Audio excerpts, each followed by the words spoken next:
What's up guys, Jeff from Sorta Healthy here. After our last poll, it's clear that you guys want to see more on sales. This comes as no surprise because in most training positions, if you can't sell personal training, you don't get to be a personal trainer. So how do you sell personal training? Well, there are some strategies that work really well. Unfortunately, there are things that a fair amount of trainers do that destroy their chances of completing a sale. I think some of you watching want a sales script or something along those lines. For better or worse, that's all bullshit. You don't sell personal training by using a script. I've been in the field for over a decade. I went from an average gym trainer to a self-employed trainer to a studio owner who employs other trainers. My sales completion ratio went from about 30 to 40% to around 90% over that time period. I've never seen a trainer use a sales script in any successful way. The trainers who are good at sales are pretty much all doing the same things though, and that's what we'll be going over today. If you can implement the things that we are about to discuss, you will be able to sell personal training. End of story. All I ask before getting into the good stuff today is that you consider liking the video and subscribing to the channel if you haven't done so already. This helps the channel to grow and allows my content to reach more people. Thank you so much for that support, everyone. I really appreciate it. So we'll be discussing 6 strategies today, and they're in no particular order. Although it's arguable that if you don't have this first one down, nothing else will really work that well. First things first, you need to be very professional. Simply put, most trainers aren't professional at all. The bar has been set really low by many different trainers over the years. If you can flip that stereotype over on its head, then your chances of completing the sale get way higher. So what exactly do I mean by be very professional? Let's start with your appearance. If your place of work has a uniform, obviously wear that. Otherwise, try to dress business casual. You can wear workout pants, unlike what I'm wearing here, but make sure they look neat, not baggy. Also, try to be somewhat well groomed. Professionalism extends beyond your outfit and your appearance though. When you first meet your prospect, greet them by their name. Say, "Hey blank, how are you today?" Then give them a brief overview of what you'll be working on with them in that initial meeting. This professionalism should be a constant throughout that entire first meeting. This goes hand in hand with my next strategy, which is to be over-prepared. Again, for better or worse, people don't have high expectations for personal trainers here. Luckily, we can use that to our advantage. To be over-prepared for a consultation, all you need are a few things. 1 is a clipboard and a writing utensil. 2, you need health history forms, including the PAR-Q, the health history questionnaire, and the informed consent. Filling these out is required before beginning a training program. And 3, you need a standardized way of doing your initial consultation. If you're just winging it like most trainers do in that initial consultation, sure, you'll still sign on some clients. You'll never do as well as a trainer who's over-prepared though. People can usually tell when someone has their shit together, and they can certainly tell when someone doesn't. I feel like a clipboard and writing utensil is pretty self-explanatory. You guys can figure that part out. As far as the health history forms go, your place of work may provide them for you. If they don't, go to this link located in the video description. You can download them for free on my site. The third thing I mentioned, a standardized consultation, is the trickiest one, but it's something we've covered on this channel a good amount already. Basically, you need to have a system for doing your consults, and you need to follow that system every time. This is far different from a script, however, because this system encourages your prospect to do most of the communication and work for you. This brings us to our next strategy, which is to be a good listener, ask good questions, and build a connection. If we look at the initial consultation form that goes along with my consultation video here on YouTube, we'll notice something pretty quickly. Basically, this form is just a series of questions. We first want to ask our client what their goals are. We then want to ask them about any potential barriers to success that they may have. To find out about their barriers, typically I'll say something like, what do you feel has prevented you from achieving your goals in the past? And what can make it hard for you to achieve those goals going forward? We then go back to talking more about goals. We should be asking about 3-month or short-term goals right here. And then after that, we should be asking about 1-year or long-term goals right here. We want our client to tell us as much as possible when it comes to their goals, because this helps us to build a connection with them. After that, we talk about physical activities that they may have done in the past. Again, this is just another time to get a little more information on them and continue to build that connection. After that, we ask them about their diet. Almost 100% of the time, dietary changes will be necessary for them to achieve their goals. It's good to spend a fair amount of time going over what they're currently eating. I'll have them describe their breakfast, lunch, dinner, snacks, and alcohol intake to me one at a time. If I feel like they're not giving me a truthful example of an average day, I'll ask them what they ate yesterday for all of their meals. This is a great time to ask your prospect a ton of questions and, of course, to continue to try to build that connection with them. I continue to follow this same pattern for the rest of the consultation's talking portion as well as the exercise portion too. On that note, yes, you should probably include a free sample workout in your initial consultation. You test drive a car before you buy it, right? Same thing here. Some big overall takeaways from this initial consultation portion of this video should be: 1, I need to build a connection with this person in order to help them and to sell them training. 2, in order to build that connection, I need to ask my prospect good questions. 3, we should be spending a ton of time talking about my prospect's goals. 4, I should typically spend considerably more time listening to my prospect talk than I do talking myself. This brings me to my next strategy, which is to not treat selling personal training like sales. We all know that you do indeed need to sell personal training to work as a trainer. However, many of you need to stop thinking about sales like this, insert used car salesman here, and you need to start thinking about sales like this, insert fancy presentation here. Sales, in our case, is just a presentation. You are essentially giving a presentation on what you offer and how you can help your prospect achieve their goals. Unlike most presentations, you don't even have to do the majority of the talking. You do need to have your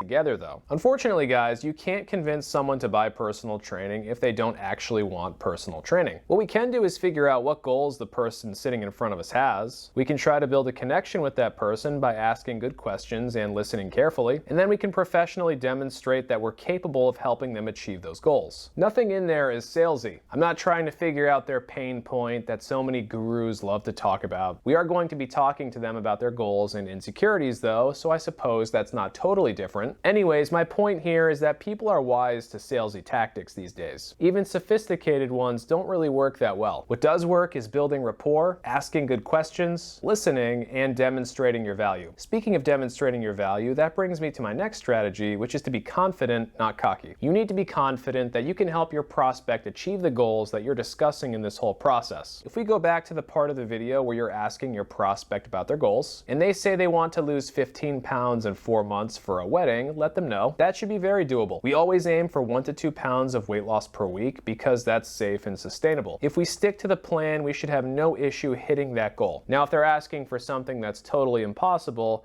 you'll have to gently give them a more realistic goal to aim for. Honestly, sometimes just having that talk about realistic goals does actually help to boost your credibility a bit too. If your prospect has a knee injury and is worried about hurting themselves while trying to lose weight, you can say something like, "There are some very effective ways to work around an injury like that. With the right strengthening, we may be able to improve the way your knee feels to some extent as well. If you don't know how to work around a knee injury, check out this video or some other free resource that breaks it down for you." It's not too hard, to be honest. The idea is to sprinkle little tidbits, like this quote that we just talked about, into these initial meetings here and there. Let your prospect know that you're capable of getting them to their desired goal and demonstrate your value. Don't be cocky though and boast too much. Remember, you should be listening more than talking. Also, no one likes it when someone is too full of themselves, so try not to come off like that. My last strategy is to not be pushy. Look, I get it. You're at the end of your consultation and you really want your prospect to buy some personal training. God knows you need the money. We've all been there at some point. One thing that will not help you complete that sale is being overly pushy or aggressive. Like we've said before, none of that stuff works in 2021. It probably never has. If you've done everything well up to this point, you shouldn't even feel the need to be pushy most of the time, because most of the time your client should be willing to sign up without even going there. If they're not signing up at this point, 1 or 2 things have most likely occurred. 1, they just don't really want personal training, or 2, you failed on one of the previous steps. Maybe you weren't professional enough, maybe your presentation wasn't good enough, maybe you didn't ask the right questions, maybe you didn't build enough of a connection. Of course, there are other possibilities here too. If you drop the ball on one of these things, make a mental note of that and try to do better next time. This stuff does take practice. If they don't really want personal training, then there isn't really much you can do. You can't trick someone into wanting it. You can only sell people that have some desire to do a training program in the first place. Unfortunately, you will end up doing consultations at least some of the time with people who aren't serious about your services. This tends to happen more in big box gyms. Don't be discouraged though. Plenty of people want what you're selling. If a prospect gives you a rejection like, "I need to talk to my husband about it," say something like, "I totally understand. Why don't I reach out to you on Tuesday to see how you're feeling? In the meantime, I'll create a few more program ideas that could work out for you." The chances of you signing this prospect on at this point are relatively small,